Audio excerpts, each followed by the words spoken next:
Assalamualaikum warahmatullahi wabarakatuh.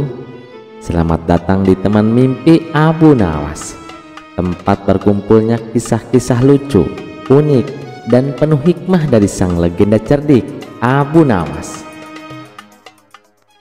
Dikisahkan, suatu hari Raja Harun Ar-Rasyid mendengar kabar dari menterinya kalau beberapa belakangan ini Abu Nawas sering bertingkah aneh.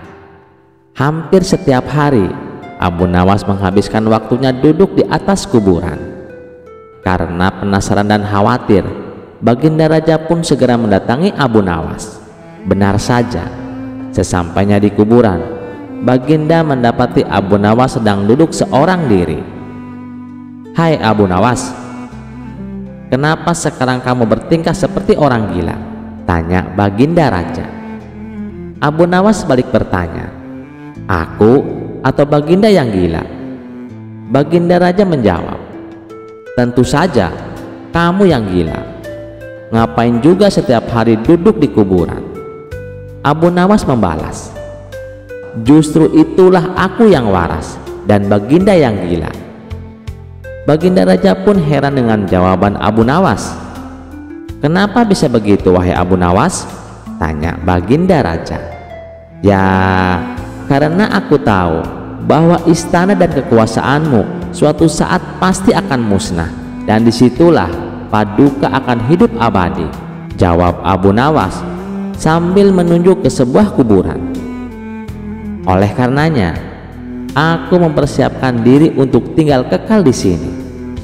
Sementara Paduka justru menyibukkan diri dengan membangun istana megah, padahal semuanya itu nantinya akan musnah. Paduka terlihat begitu membenci kuburan, padahal disitulah kelak tempat peristirahan terakhir Paduka," tutur Abu Nawas melanjutkan. Mendengar perkataan Abu Nawas tersebut, Baginda Raja seketika langsung terdiam. "Jika demikian adanya, lalu siapa di antara kita yang gila wahai Baginda Raja?" tanya Abu Nawas menegaskan. Baginda Raja tak mampu bicara sedikit pun. Ia hanya bisa menangis terisak-isak. "Demi Allah, benar sekali apa yang kau katakan.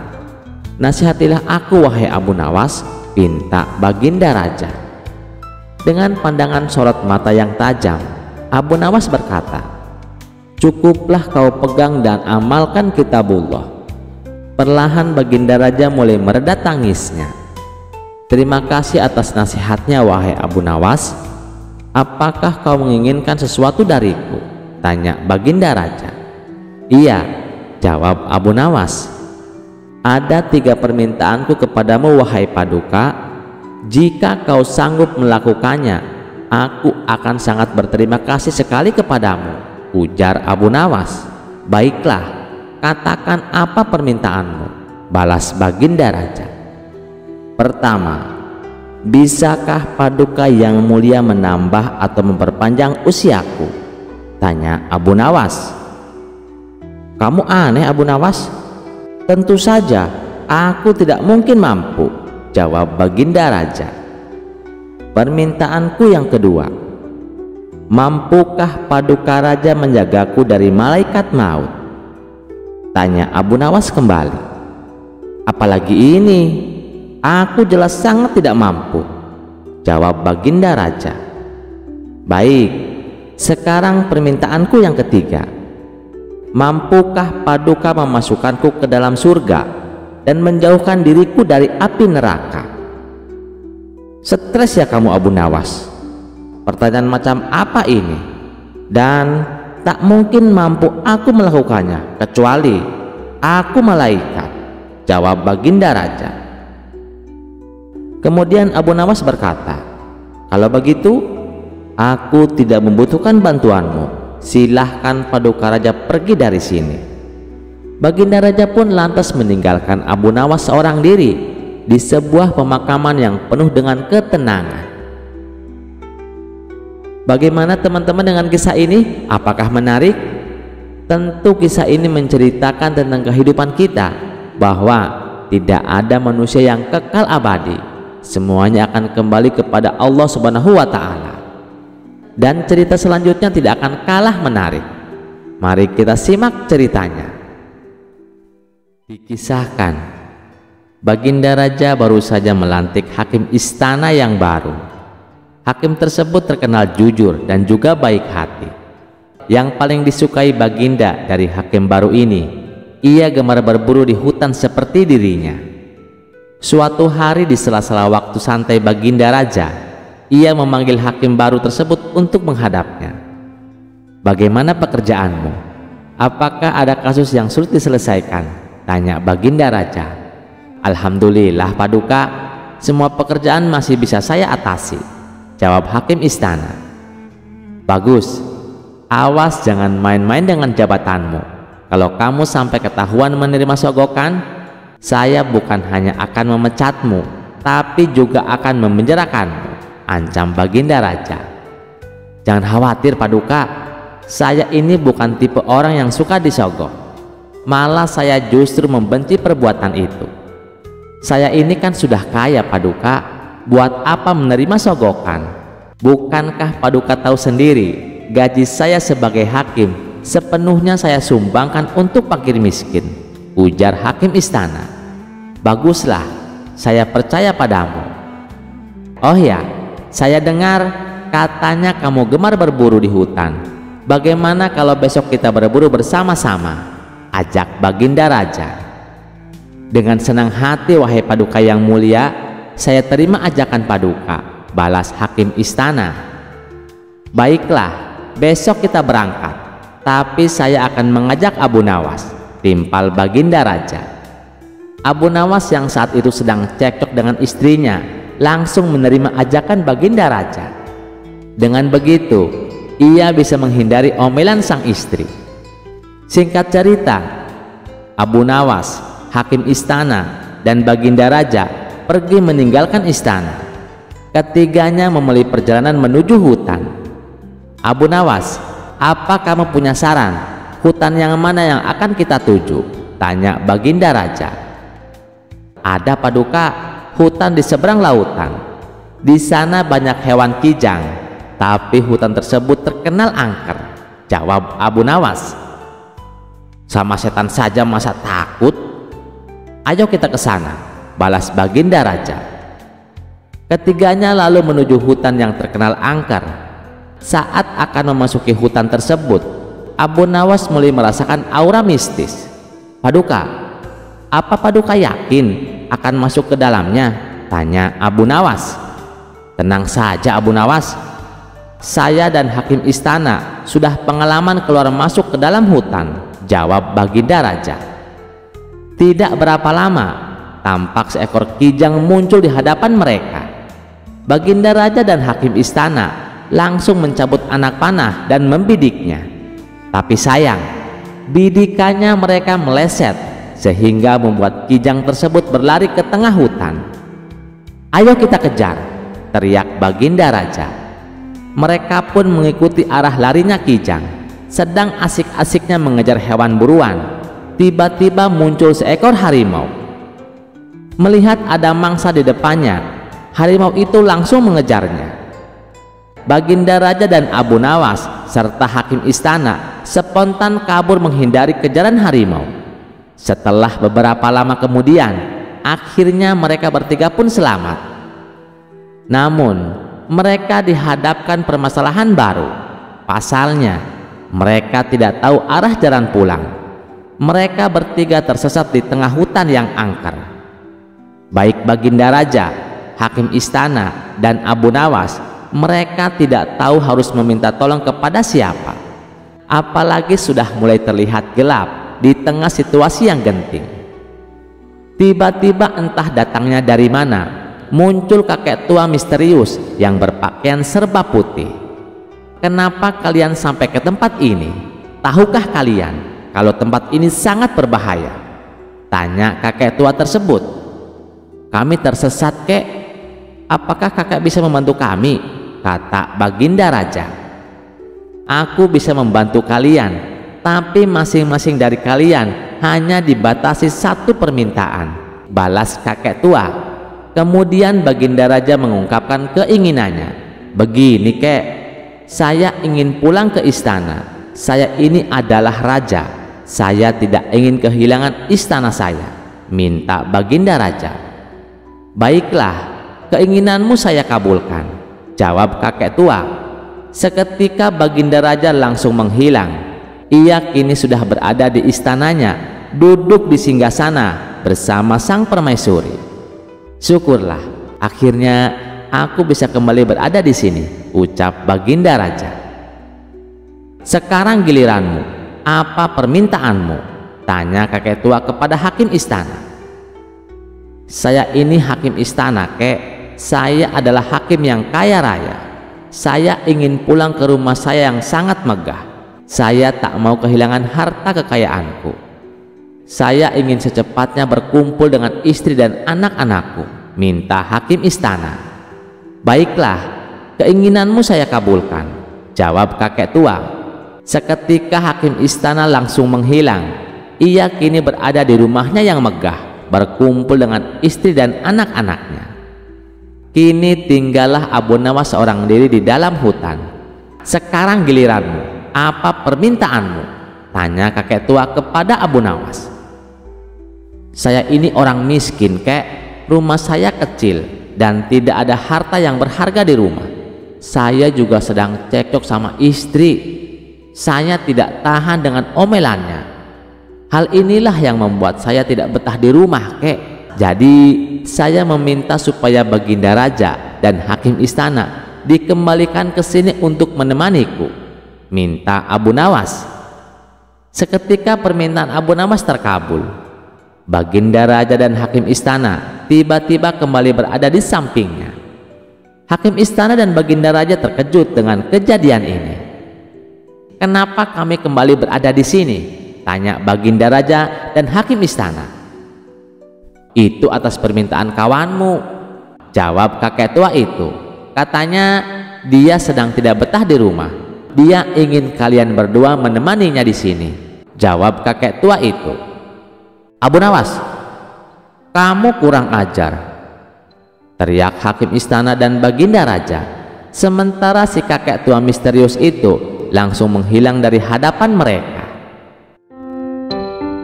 Bagaimana ceritanya teman-teman? Menarik bukan? Cerita selanjutnya tidak kalah menarik lagi. Mari kita simak ceritanya. Dikisahkan, Abu Jahil sangat menaruh dendam kepada Abu Nawas. Ia terus mencari cara agar bisa membalaskan dendamnya. Tapi setiap kali Abu Jahil berusaha menjebak Abu Nawas, justru ia sendiri yang kena getahnya. Kurang ajar Abu Nawas. Ada saja cara dia lolos dari jebakanku, gerutu Abu Jahil. Setelah merenung agak lama, akhirnya Abu Jahil mendapatkan ide, sebuah siasat busuk untuk balas dendam.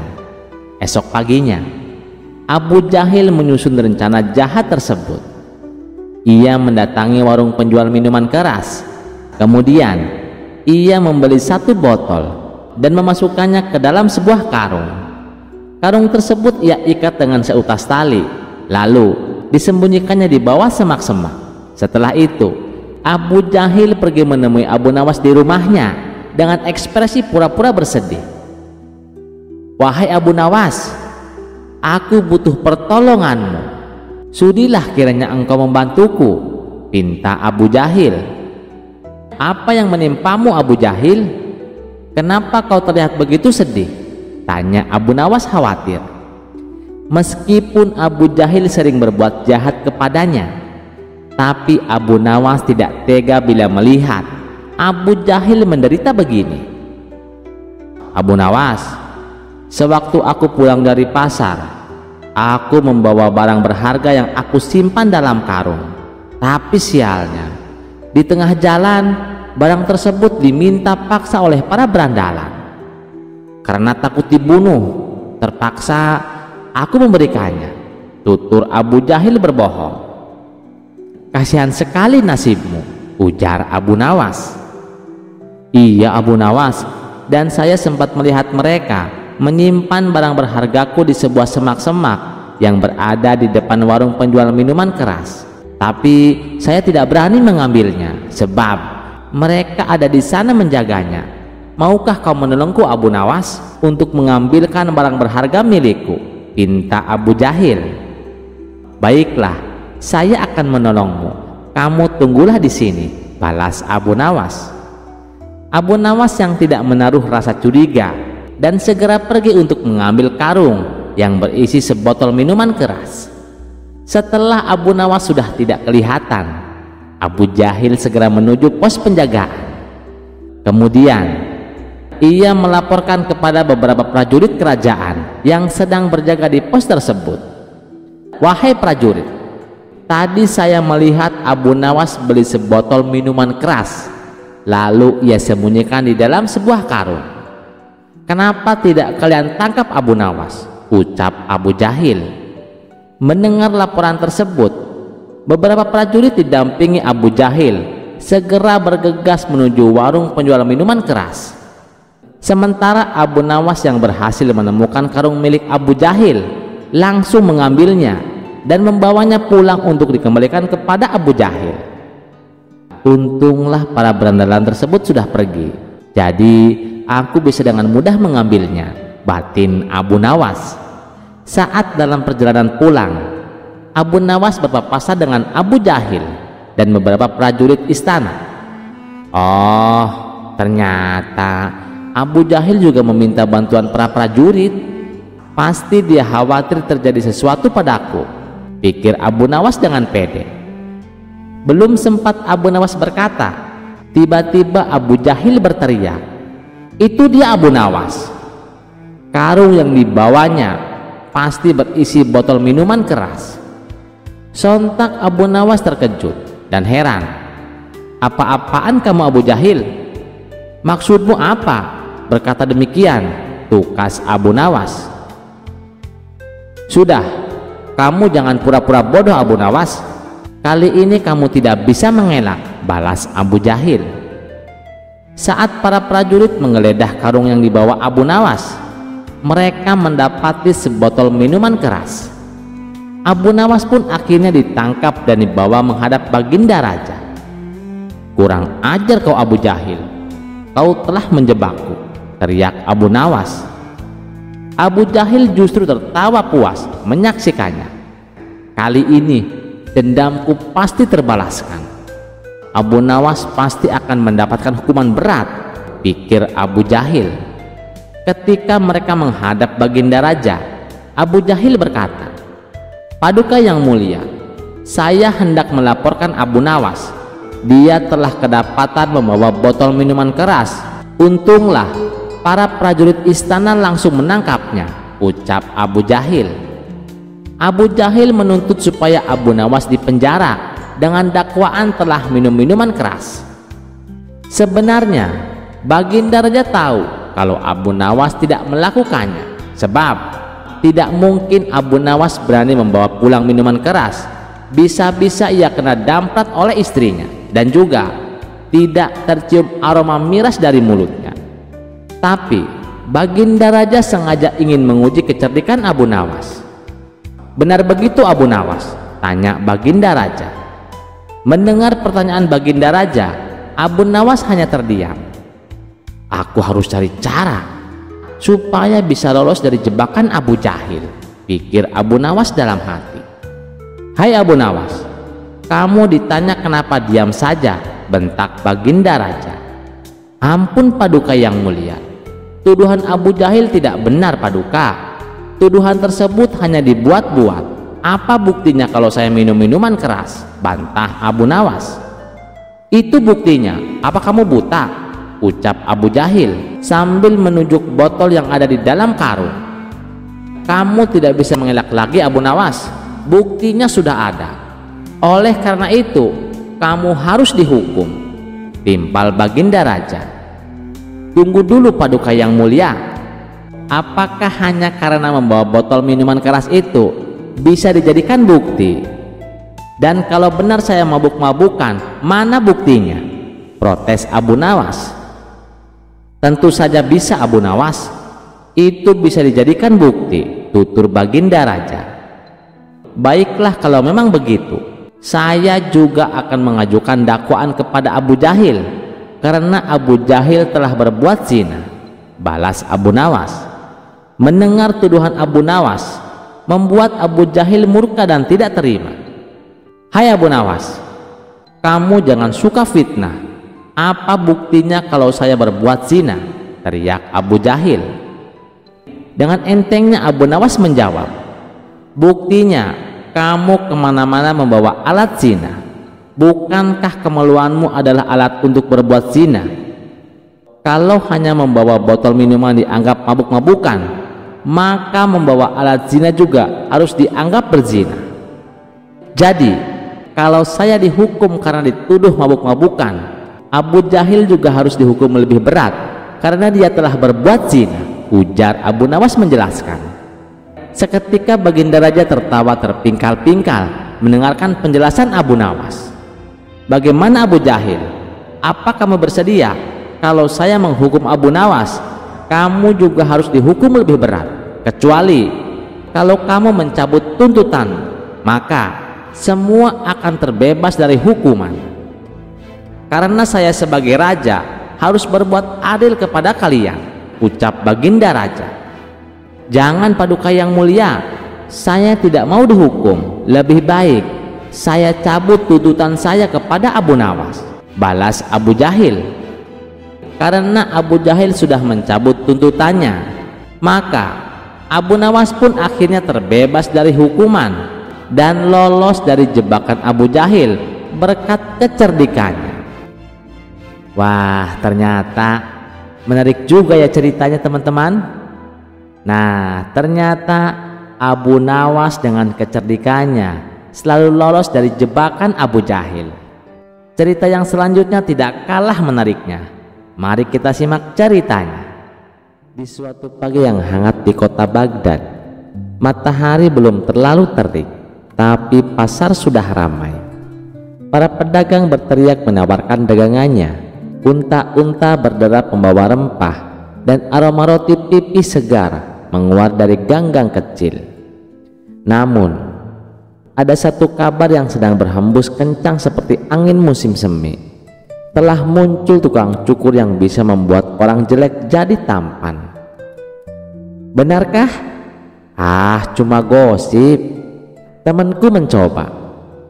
Katanya memang beda wajahnya.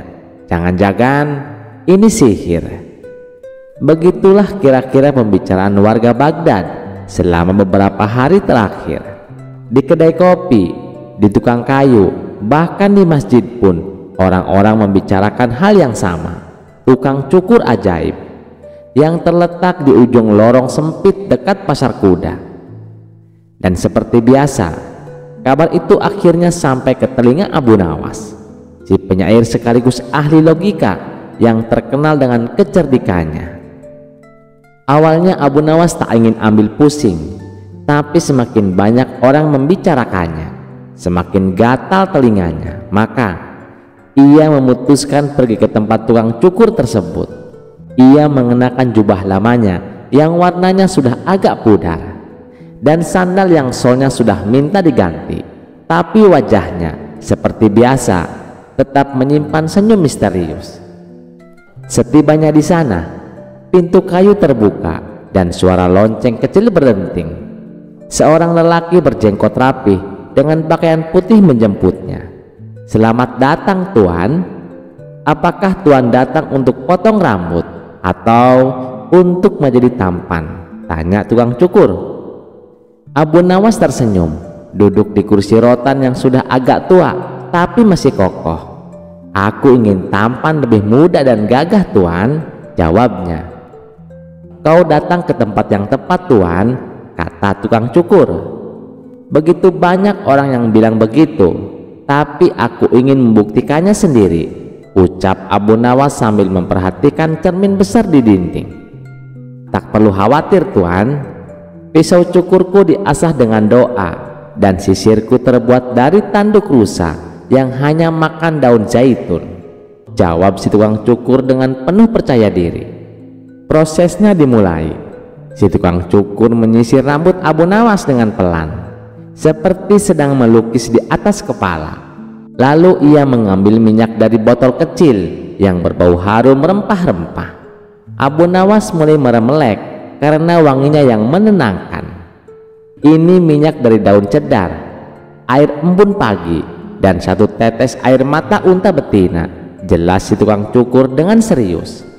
Abu Nawas mengangguk-angguk, setengah percaya, setengah bingung. Apakah ini sedang dipijat atau dibohongi?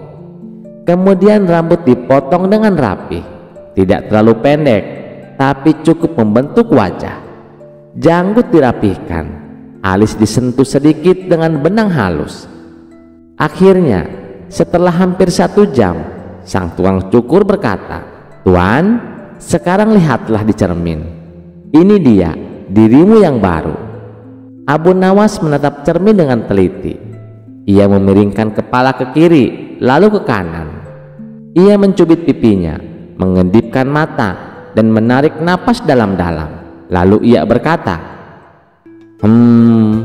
rambutku memang lebih rapi, tapi wajahku masih wajah yang sama." Si tukang cukur mengangkat alis. "Tuan tidak puas?" tanya tukang cukur. Abu Nawas pun menjawab, "Bukan tidak puas, tapi katanya setelah potong rambut di sini, wajah jadi tampan. Aku masih seperti kemarin. Kalau ada yang berubah, mungkin hanya karena aku belum cuci muka saja." Tukang cukur itu tertawa ringan. "Ah tuan, saya ini cuma tukang cukur tuan. Saya bisa memotong rambut, bukan memotong usia. Saya bisa merapikan bentuk, bukan mencetak ulang wajah." Abu Nawas menatapnya, lalu mencekat sambil setengah berbisik, "Tapi kau mengatakan bisa membuat orang jelek jadi tampan. Coba tuan bayangkan, saat usia tuan masih muda dengan rambut seperti ini, bukankah tuan akan kelihatan tampan?" ujar si tukang cukur. Mendengar alasan tersebut, Abu Nawas pun hanya tersenyum. "Jadi semua ini hanya permainan pikiran," ucap Abu Nawas. Lebih tepatnya, penyadaran bahwa manusia sering lupa. Yang jelek bukan wajahnya, tapi pikirannya yang selalu membandingkan. Timpal tukang cukur. Abu Nawas terdiam sejenak, lalu tersenyum. "Baiklah, aku akui, ini salah satu potongan rambut terbaik yang pernah aku alami." Ia berdiri merapihkan jubahnya dan menatap cermin sekali lagi. "Dan mungkin tampan itu bukan dari bentuk, tapi dari cara pandang," ucap Abu Nawas. Sambil berjalan keluar, ia melambaikan tangan pada si tukang cukur. "Terima kasih, kau tidak hanya mencukur rambutku, tapi juga egoku." Dan begitulah Abu Nawas kembali ke jalanan Baghdad, bukan dengan wajah baru, tetapi dengan pikiran yang lebih jernih dan cerita baru untuk diceritakan kepada dunia. Wah, ini baru cerita pertama. Abu Nawas udah bikin kita bingung dan tertawa ya. Jangan beranjak dulu, karena cerita selanjutnya akan lebih absurd lagi. Abu Nawas mendapat hukuman dari raja untuk meminum minyak panas. Yuk kita simak ceritanya.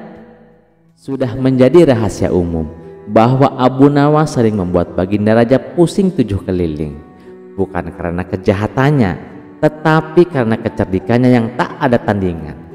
Berkali-kali berbuat salah, berkali-kali pula dia lolos dari hukuman, tapi kali ini tampaknya nasib berkata lain. Suatu malam, para prajurit menangkap Abu Nawas sedang minum arak di belakang taman kerajaan. Tentu saja ia langsung digelandang ke hadapan baginda raja. "Abu Nawas," seru baginda raja, "sudah berapa kali kau berjanji tak akan mengulangi, tapi nyatanya kau tetap saja bandel. Selama ini aku sudah berbaik hati sama kamu. Aku sengaja meloloskanmu dari hukuman karena kamu selalu berjanji tidak akan mengulangi. Tapi kali ini sudah tidak bisa ditolerir. Apapun alasanmu, kamu tetap akan saya hukum," ucap baginda raja. Sementara Abu Nawas hanya terdiam, kepalanya tertunduk, tak berani menatap. Penasihat istana maju dan berkata, "Baginda, bagaimana kalau Abu Nawas dihukum dengan minum minyak panas, biar dia kapok betul?" Raja mengangguk. "Bagus, hukuman itu pas untuk orang keras kepala seperti dia." Abu Nawas langsung pucat. "Ampun Paduka, minyak panas ini bisa membakar perut hamba bisa mati. Itu memang tujuannya Abu Nawas, biar kau jera." Bentak raja.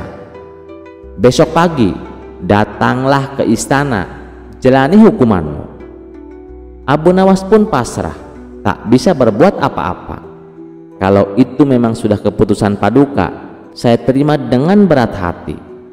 Tapi sebelum saya menjalani hukuman, izinkan saya menemui istri dan anak-anak saya untuk berpamitan," ujar Abu Nawas. Sejenak Baginda Raja terdiam. Ia heran dengan kata-kata Abu Nawas berpamitan. "Maksudnya bagaimana Abu Nawas?" tanya Baginda Raja heran. "Begini Paduka, apabila minyak mendidih masuk dalam perut, bukan hanya lidah dan bibir saja yang akan melepuh, tapi semua organ tubuh di dalamnya juga ikut melepuh. Tidak menutup kemungkinan saya akan mati saat itu juga," jelas Abu Nawas. Sontak Baginda Raja terkejut. Ia tak menyadari akan hal itu. "Kasihan juga Abu Nawas, tapi masa saya harus menarik kembali ucapan saya itu? Tidak mungkin. Nanti martabat saya sebagai raja akan jatuh," pikir Baginda Raja. "Baiklah Abu Nawas, saya penuhi permintaanmu. Sekarang juga kamu pulang, tapi besok kamu harus sudah di sini," titah Baginda Raja. Abu Nawas pun pulang ke rumah dengan wajah murung. Di hadapan istri dan anak-anaknya, ia menceritakan semuanya. Tangisan pecah, istrinya sampai bersimpuh sambil berkata, "Mengapa Baginda Raja setega itu? Minyak panas itu sama saja hukuman mati." Namun Abu Nawas hanya berkata lirih, "Sudahlah, jika ini memang sudah takdir, tolong ikhlaskan kepergianku." Tapi siapa sangka, malam itu saat semua tertidur dalam kesedihan, Abu Nawas tidak tidur. Ia menatap langit sambil memikirkan rencana. Tiba-tiba ia berkata, "Wahai istriku, apakah masih ada makanan? Aku lapar sekali." "Iya, ada gorengan tadi, tapi minyaknya sudah aku simpan. Soalnya masih panas. Baru setengah jam lalu aku matikan apinya." Abu Nawas langsung menoleh. "Masih panas, tapi nanti juga dingin." Wah, senyum licik pun muncul di wajahnya. "Aku tahu apa yang harus aku lakukan." Tapi Abu Nawas sengaja tidak memberitahu istrinya, sebab ia tidak ingin rencananya menjadi berantakan. Setelah menjelang pagi hari, Abu Nawas mengumpulkan para tetangganya. Ia memberitahu mereka bahwa dirinya hari itu akan dihukum mati, dan ia meminta agar para tetangganya ini ikut bersamanya ke istana. Berita mengejutkan itu tentu saja membuat mereka kaget. Mereka tak menyangka Baginda Raja setega itu kepada Abu Nawas. "Kamu kan dekat dengan Baginda Raja, kenapa kamu tidak meminta ampun darinya?" tanya mereka. "Biarlah, nasi sudah menjadi bubur. Lagian Baginda Raja juga tidak akan mencabut ucapannya," terang Abu Nawas. Maka berangkatlah Abu Nawas ke istana dengan didampingi keluarga dan para tetangga. Melihat kedatangan Abu Nawas bersama orang banyak, Baginda Raja pun bertanya, "Hai Abu Nawas, kenapa kau membawa orang banyak sekali? Apakah hendak melawanku?" "Maaf Paduka, mereka hanya ingin mengantar kepergianku. Barangkali ini adalah hari terakhirku." Raja hanya mengangguk. "Baiklah, siapkan minyak panasnya." Prajurit pun membawa bejana besar berisi minyak yang baru saja mendidih. Asapnya mengepul, aromanya menusuk hidung. "Minumlah Abu Nawas," perintah Raja. Abu Nawas menangkupkan tangan. "Ampun Paduka, sebelum saya menjemput ajal, izinkan saya berpamitan satu persatu pada keluarga dan para tetangga saya." Raja melirik jam pasir. "Ya sudah, cepat." Abu Nawas lalu mulai drama. Ia memeluk istrinya dengan tangisan palsu, mencium anak-anaknya satu persatu, lalu pamit ke tetangga kiri kanan, depan belakang. Bahkan ia sempat memberikan wejangan singkat kepada keponakan tetangganya.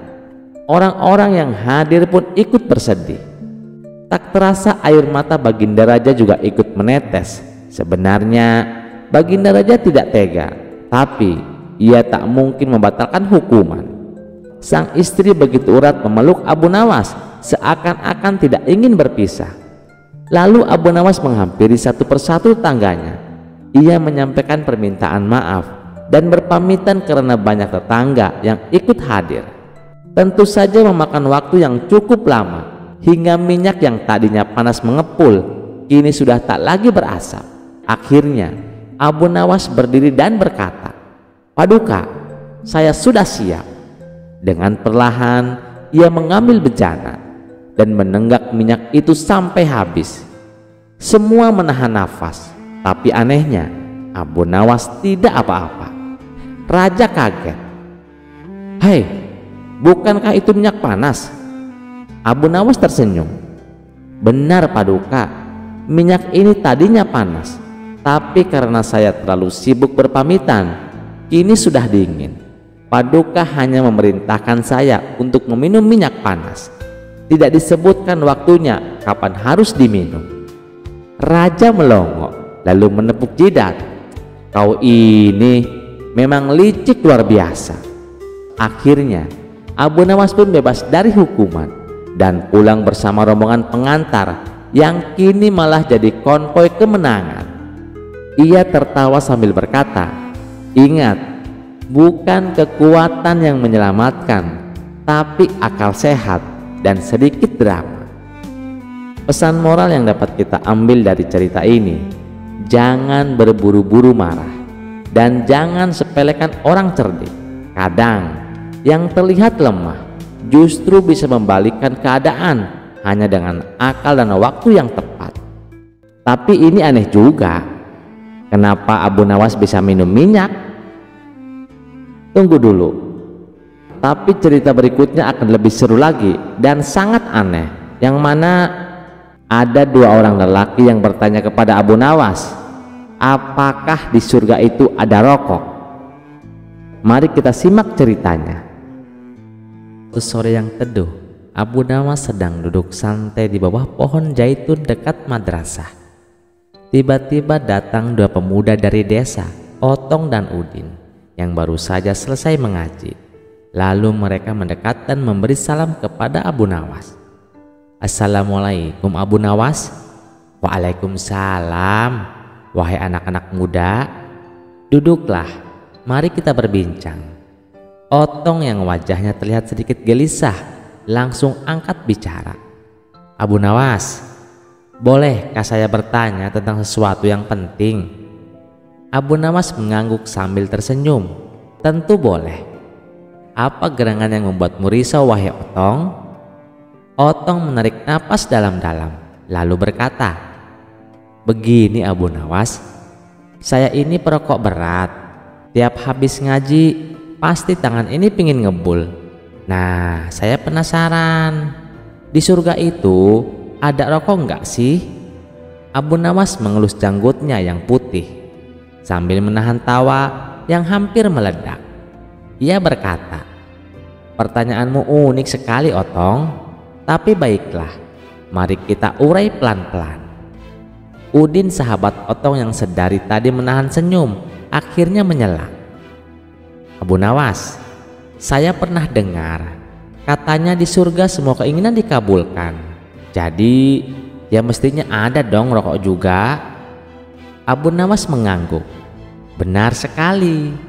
Surga itu adalah tempat segala kenikmatan. Bahkan yang belum sempat kita bayangkan pun Allah bisa ciptakan di sana. Tapi mari kita pikirkan secara logika saja." Otong dan Udin serempak mengangguk. "Begini," kata Abu Nawas mulai serius. "Rokok itu terbuat dari daun tembakau, dibakar, lalu asapnya dihirup betul? Betul, jawab Otong mantap. Dan untuk membakarnya butuh apa? Api tentu saja, jawab Udin. Nah, kata Abu Nawas sambil menatap mereka dengan mata berbinar. Di surga semua yang buruk tidak ada. Tidak ada sakit, tidak ada panas, tidak ada api, tidak ada juga korek gas. Otong melongo. Loh, kalau begitu gimana cara nyalain rokoknya? Abu Nawas mendekat dan dengan suara pelan namun penuh teka-teki berbisik. Itulah, mungkin kalau ingin menyalakan rokok di surga harus jalan sedikit ke neraka. Otong dan Udin terdiam. Tak ada suara selain suara burung berkicau. Lalu mereka berdua tertawa terbahak-bahak. Begitu juga dengan Abu Nawas. Hahaha, ya Abu Nawas, licik betul cara berpikirmu. Abu Nawas tersenyum lebar. Bukan licik, itu logika.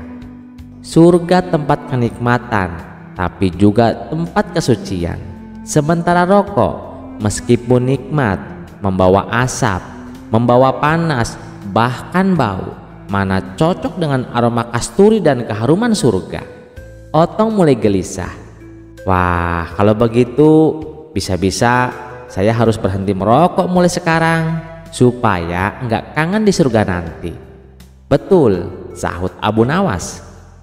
Mumpung masih di dunia, biasakan diri meninggalkan yang tidak bermanfaat. Karena nanti kalau sudah di surga, engkau tidak rindu pada apa yang buruk. Udin mengangguk-ngangguk sambil menepuk pundak Otong. Nah lo Tong, ternyata rokok bukan tiket ke surga, malah bisa bikin jalan-jalan nggak sengaja ke tempat lain. Otong tersenyum kecut. Baiklah, mulai hari ini saya akan coba kurangi atau malah berhenti. Abu Nawas pun mengangkat cangkir tehnya. Minumlah teh ini Otong, hangatnya bisa menghentikan rasa rokok dan lebih sehat tentunya. Hangatnya bisa menghentikan rasa rokok dan lebih sehat tentunya.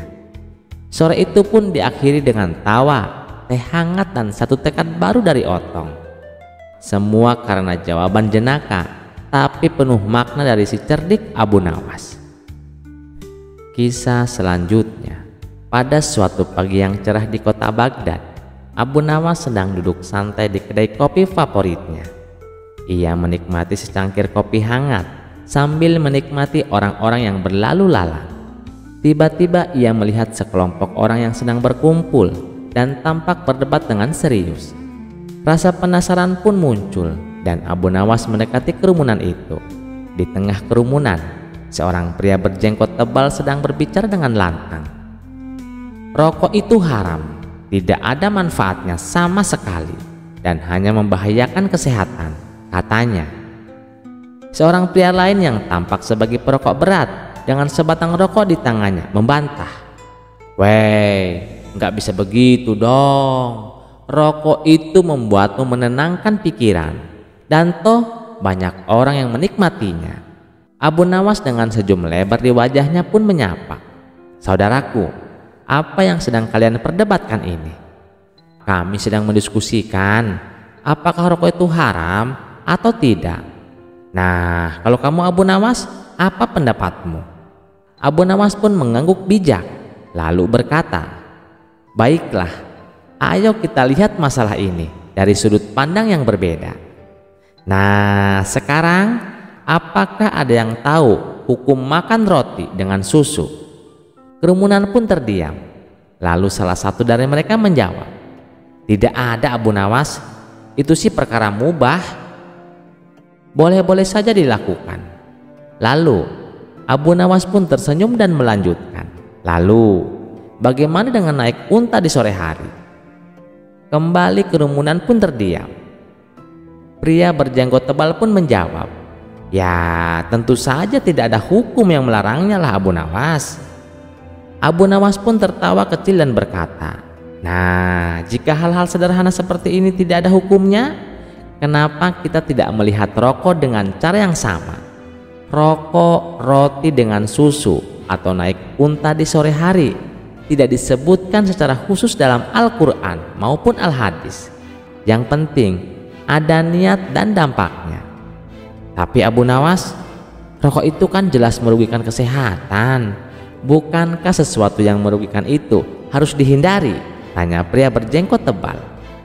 Abu Nawas pun mengangguk setuju.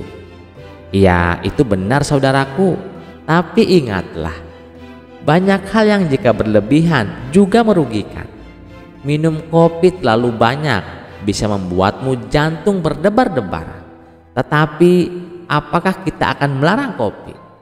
Pria perokok yang tadi berdebat tersenyum lebar karena merasa didukung oleh Abu Nawas.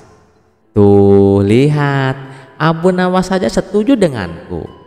Tapi Abu Nawas mengangkat tangannya meminta semua orang untuk mendengarkan. Tunggu dulu, aku belum selesai. Sebaliknya kita juga harus bijak. Jika kita tahu sesuatu yang tidak baik untuk kita, maka kita harus menguranginya. Jadi rokok itu tidak haram, tapi juga tidak bijak untuk dikonsumsi secara berlebihan.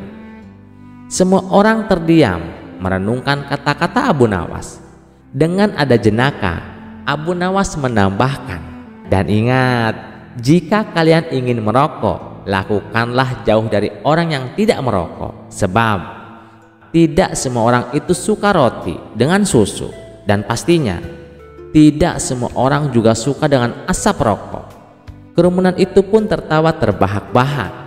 Pria berjenggot tebal dan perokok berat itu pun saling tersenyum, menyadari bahwa mereka bisa bersepakat untuk sependapat dengan cara yang damai dan penuh dengan humor. Kisah selanjutnya. Suatu malam yang mencekam, istana Baginda Raja diliputi ketegangan. Para pengawal berlarian ke sana kemari. Para tabib dan dukun kerajaan berkumpul, tetapi tak satu pun dari mereka mampu menolong. Baginda Raja mengalami sesuatu yang mengerikan. Ia kerasukan. Dalam kegelisahan, seorang penasihat istana mengusulkan nama yang sudah tak asing lagi, Abu Nawas. Ia terkenal bukan hanya karena kecerdasannya, tetapi juga karena kemampuannya yang luar biasa dalam mengatasi masalah-masalah aneh. Setelah dipanggil ke istana, Abu Nawas segera mendekati Baginda yang tengah meronta-ronta dengan mata melotot dan suara bergema menakutkan. Tanpa banyak basa-basi, Abu Nawas mulai membaca doa dan membentak, "Pergilah kalian, wahai setan-setan terkutuk, jangan berani mengganggu Baginda Raja." Ajaib, 9 makhluk hitam transparan berteriak ketakutan dan lari terbirit-birit keluar dari tubuh Baginda. Namun keanehan terjadi. Masih ada satu setan yang tetap bersikukuh tinggal di dalam tubuh Baginda Raja. Abu Nawas mengerutkan dahi. Dengan penuh semangat, ia kembali membaca doa dan membentak lebih keras. Tetapi setan itu tetap bergeming. 2 jam berlalu, Abu Nawas mulai kelelahan. Keringat membanjiri tubuhnya, tetapi setan yang satu ini tetap bertahan seolah tak mendengar apapun. Para tabib, dukun, dan pengawal mulai saling berpandangan, khawatir Abu Nawas kali ini tak mampu menyelesaikan masalah. Tiba-tiba suasana makin mencekam. Dari balik kegelapan terdengar suara gaduh. Abu Nawas menoleh dan melihat 9 setan yang tadi kabur kini kembali mendekat. Ia langsung waspada dan bersiap melawan mereka lagi. "Ngapain kalian datang lagi? Masih berani mengganggu?" bentak Abu Nawas dengan suara lantang. Namun tak disangka-sangka, 9 setan itu justru gemeteran dan ketakutan. Salah satu dari mereka menjawab terbata-bata, Enggak Abu Nawas. Kami cuma mau menjemput satu teman kami yang budak. Permisi." Mendengar itu, Abu Nawas dan seisi istana terdiam sejenak, lalu tiba-tiba meledak dalam tawa. Bahkan Baginda Raja yang baru saja sadar pun tertawa terbahak-bahak hingga tubuhnya benar-benar kembali sehat. Sejak saat itu, kisah Abu Nawas dan setan yang budak menjadi legenda yang diceritakan dari generasi ke generasi, mengingatkan bahwa kadang masalah tersulit hanya butuh cara pandang yang berbeda dan sedikit humor. Kisah selanjutnya. Di sebuah desa hiduplah seorang pria buta yang terkenal sangat percaya diri dengan indera penciumannya. Ia seringkali berkata kepada orang-orang bahwa ia tidak membutuhkan bantuan siapapun dalam menemukan jalan, terutama ke tempat-tempat yang memiliki bau khas seperti pasar ikan. Pada suatu pagi Abu Nawas berjalan-jalan di pinggir desa. Ia sedang menikmati udara segar dan suara burung-burung berkicau. Tiba-tiba ia melihat seorang pria buta yang tengah berjalan tertatih-tatih dengan tongkatnya. Pria itu tampak kesulitan melewati jalan berbatu dan berlubang. Rasa iba muncul di hati Abu Nawas. Ia pun mendekati pria buta itu dan dengan ramah ia menyapa. "Hendak kemana, Tuan?" tanya Abu Nawas dengan ramah. "Saya mau ke pasar ikan," jawab si orang buta tanpa menoleh. "Biar saya antar, Tuan. Nanti saya beritahu kalau kita sudah sampai," kata Abu Nawas menawarkan bantuan. Si orang buta malah mengibaskan tangannya dan berkata ketus, "Ah, tak usah repot-repot. Saya bisa mencium baunya sendiri." Abu Nawas sedikit terkejut dengan tanggapan pria itu. Bukannya bersyukur atas bantuan yang diberikan, ia malah merasa sombong dengan kemampuannya sendiri. Meskipun demikian, Abu Nawas tidak marah. Ia hanya tersenyum kecil dan berkata dalam hati, "Baiklah kalau begitu." Tanpa berkata-kata lagi, Abu Nawas berjalan di samping pria buta itu. Mereka melanjutkan perjalanan. Namun, di tengah perjalanan yang masih jauh dari pasar ikan, tepat di sebuah hutan sunyi, Abu Nawas memutuskan untuk memberinya pelajaran. Ia lalu melakukan sesuatu yang tak terduga. Ia mencolek kelaminnya sendiri dan mengerahkannya ke hidung si orang buta. Seketika si orang buta tersentak, lalu tiba-tiba berteriak dengan panik, "Stop, stop, cukup. Sudah sampai pasar ikan. Aku bisa mencium baunya." Abu Nawas tertawa terpingkal-pingkal mendengar ucapan pria buta itu. "Tahu rasa kamu, baru juga di tengah jalan." Pria buta itu pun tersadar bahwa ia telah melakukan kesalahan besar dengan terlalu percaya diri pada penciumannya. Sejak saat itu, ia tak lagi sombong dengan kemampuannya dan lebih menghargai bantuan orang lain. Kisah ini menyebar dengan cepat ke seluruh desa dan menjadi bahan tawa bagi warga. Mereka tak henti-hentinya terpingkal-pingkal setiap kali mengingat bagaimana pria buta itu begitu yakin dengan hidungnya, tetapi akhirnya terkena tipu muslihat Abu Nawas yang cerdik. Sejak saat itu, setiap kali ada yang memulai menyombongkan sesuatu, orang-orang desa selalu berkata, "Jangan sampai kau seperti pria buta dan pasar ikan." Kisah selanjutnya. Raja Harun al-Rasyid duduk di singgasananya dengan senyum penuh kelicikan. Ia tak pernah bosan menguji kecerdasan Abu Nawas. Hari itu, ia memanggilnya ke istana dengan tantangan baru. Ketika Abu Nawas tiba, raja berkata, "Abu Nawas, aku ingin kau menghitung semua bintang di langit. Jika kau bisa melakukannya, aku akan memberikanmu hadiah besar. Tapi jika tidak, kau akan dianggap tidak lagi cerdik dan akan dihukum." Abu Nawas mengelus janggutnya dan menjawab, "Ampun Baginda, menghitung bintang di langit itu sangat mustahil Baginda." Raja tersenyum penuh tipu daya. "Jadi kau menolak Abu Nawas?" "Tidak Baginda, tidak. Hamba tidak menolak. Baiklah Baginda, saya akan melaksanakan tugas ini." Saat Abu Nawas keluar dari istana, beberapa menteri menertawakannya. Mereka berbisik-bisik, "Ah, kali ini Abu Nawas pasti dihukum. Tidak mungkin ia bisa menghitung bintang."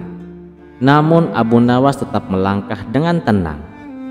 Sesampainya di rumah, ia termenung sejenak, lalu tiba-tiba ia tersenyum. Sebuah ide cemerlang muncul di benaknya. Tanpa membuang waktu, ia pergi ke pantai dan mengambil satu karung penuh pasir halus. Ia menggotong karung itu pulang dengan penuh keyakinan. Keesokan harinya Abu Nawas kembali ke istana dengan membawa kantong berisi pasir. Semua orang di istana menatapnya dengan penuh rasa penasaran. Raja menatapnya dengan sinis. "Abu Nawas, apakah kau sudah melaksanakan tugas yang aku berikan?" Abu Nawas tersenyum lebar. "Tentu saja sudah Baginda." Raja mengangguk. "Lalu, berapa jumlah bintang di langit. Dengan penuh percaya diri, Abu Nawas meletakkan kantong berisi pasir di hadapan raja. Baginda, semua bintang di langit ada di dalam karung ini. Semua orang terkejut dan mulai berbisik-bisik. Raja pun segera membuka karung tersebut dan ternyata isinya hanyalah pasir. Seketika wajah raja berubah merah padam. Apa-apaan ini Abu Nawas? Ini hanya sekarung pasir, bentak raja dengan marah. Abu Nawas tetap tenang dan menjawab, benar Baginda, pasir yang ada di dalam karung ini jumlahnya sama dengan jumlah bintang di langit. Jika Paduka tidak percaya, silahkan hitung sendiri. Ruangan menjadi hening. Para menteri yang sebelumnya menertawakan Abu Nawas kini terdiam, tak tahu harus berkata apa. Raja pun dibuat pusing 7 keliling. Namun tak lama kemudian ia tertawa terbahak-bahak. Hahaha, kau memang cerdik Abu Nawas. Aku mencoba menjebakmu, tapi kau selalu punya cara untuk mengakaliku. Karena kagum dengan kecerdikan Abu Nawas, raja pun menghadiahinya dengan pundi-pundi uang emas.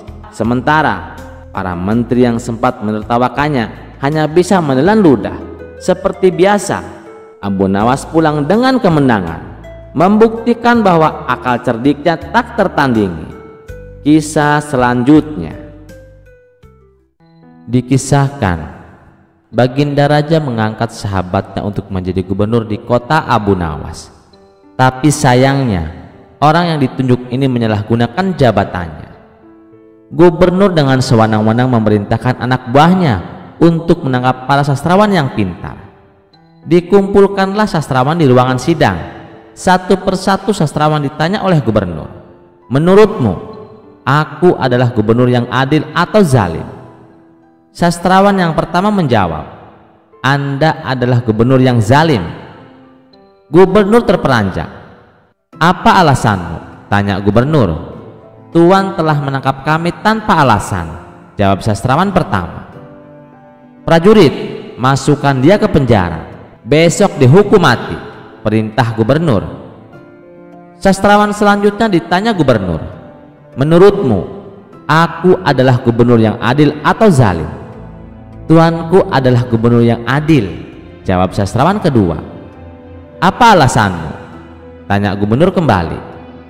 Karena tuanku sangat memperhatikan rakyatnya. Kamu bohong. Prajurit, masukkan dia ke dalam penjara. Besok dihukum mati, titah gubernur. Begitulah seterusnya. Bila dijawab adil atau zalim, tetap dimasukkan ke penjara dan dihukum mati. Kemudian beberapa sastrawan yang belum tertangkap mendatangi rumah Abu Nawas. Tolonglah kami Abu Nawas, beberapa kawan kami akan dihukum mati oleh gubernur, kata mereka penuh khawatir. Abu Nawas terkejut mendengarnya. Kenapa gubernur melakukan hal ini? Bagaimana ceritanya? Tanya Abu Nawas heran. Kami pun tidak tahu Abu Nawas. Gubernur yang baru menangkapi para sastrawan di kota ini tanpa sebab. Hanya kami yang masih selamat. Mereka ditanya satu persatu oleh gubernur, apakah gubernur orang yang adil atau zalim? Bila dijawab adil, akan dihukum mati, dan bila jawabannya zalim, juga tetap akan dihukum mati. Ini pasti gubernur sakit jiwa, sudah tidak waras jalan pikirannya, jawab Abu Nawas penuh emosi. Itulah kenapa kami mendatangimu Abu Nawas, agar kau menyelamatkan kawan-kawan kami. Karena besok rencananya kawan-kawan kami akan dihukum mati, tutur mereka. Baiklah, aku akan ke istana menemui gubernur sekarang juga. Kalian pulanglah, titah Abu Nawas. Maka berangkatlah Abu Nawas ke istana. Sesampainya di istana, Abu Nawas menghadap sang gubernur. Melihat Abu Nawas datang, sang gubernur emosi. Mengapa kamu datang ke istanaku? Tanya sang gubernur. Saya mendengar kabar Anda memerintahkan para prajurit untuk menangkapi para sastrawan pintar di kota ini. Tapi kenapa aku tidak ditangkap? Saya sangat tersinggung, jawab Abu Nawas. Oh, jadi kamu menganggap kamu bagian dari mereka? Tanya gubernur. Tentu saja. Di kota ini tahu siapa aku. Aku adalah sastrawan terpandai di kota ini, balas Abu Nawas.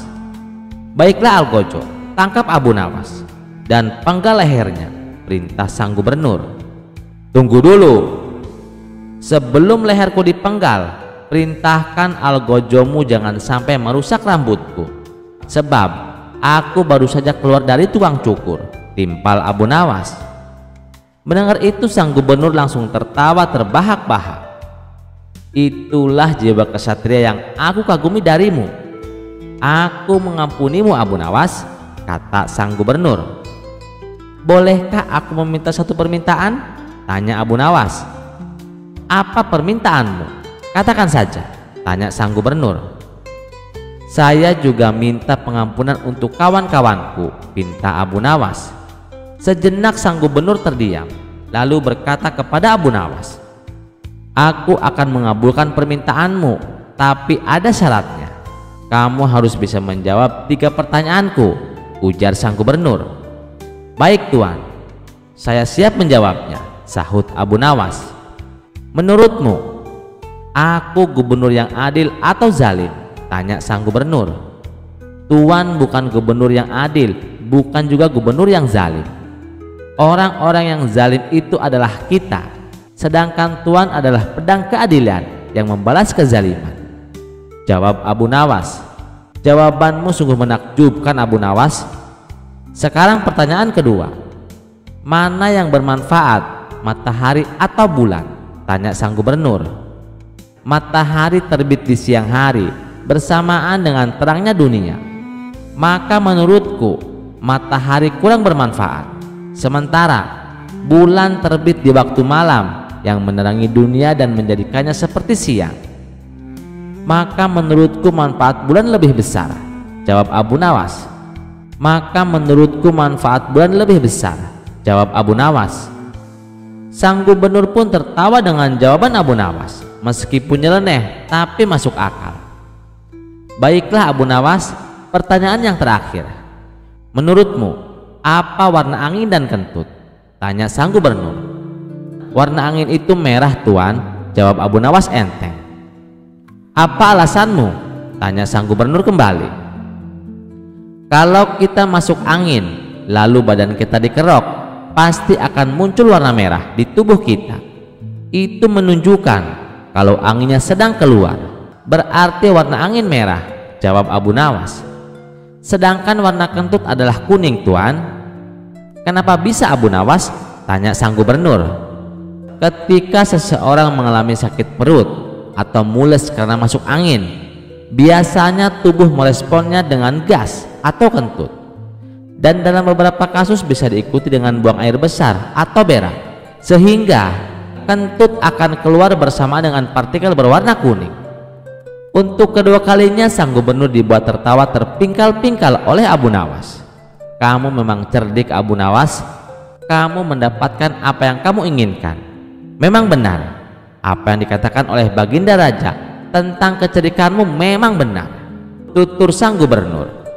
Abu Nawas kaget mendengar sang gubernur mengatakan Baginda Raja. Maksud Tuan bagaimana? Tanya Abu Nawas penasaran.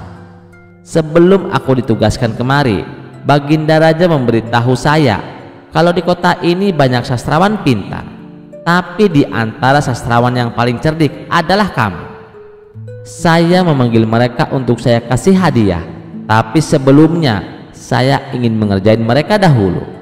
Ternyata malah kamu datang untuk membantu mereka, dan ini adalah kesempatan bagi saya untuk menguji kecerdasanmu, kata sang gubernur menjelaskan. Jadi hukuman mati yang Tuan berikan hanya pura-pura? Tanya Abu Nawas kaget. Benar Abu Nawas, saya hanya ingin mengerjain mereka sebelum memberikan hadiah buat mereka, jawab sang gubernur. Abu Nawas pun terdiam sejenak. Kurang ajar, ternyata aku masuk ke dalam perangkapnya. Tunggu saja nanti, jawab Abu Nawas dalam hati. Terima kasih sudah mendengarkan cerita ini. Sampai jumpa di cerita selanjutnya. Jangan lupa like, share, dan subscribe channel Teman Mimpi. Wassalamualaikum warahmatullahi wabarakatuh.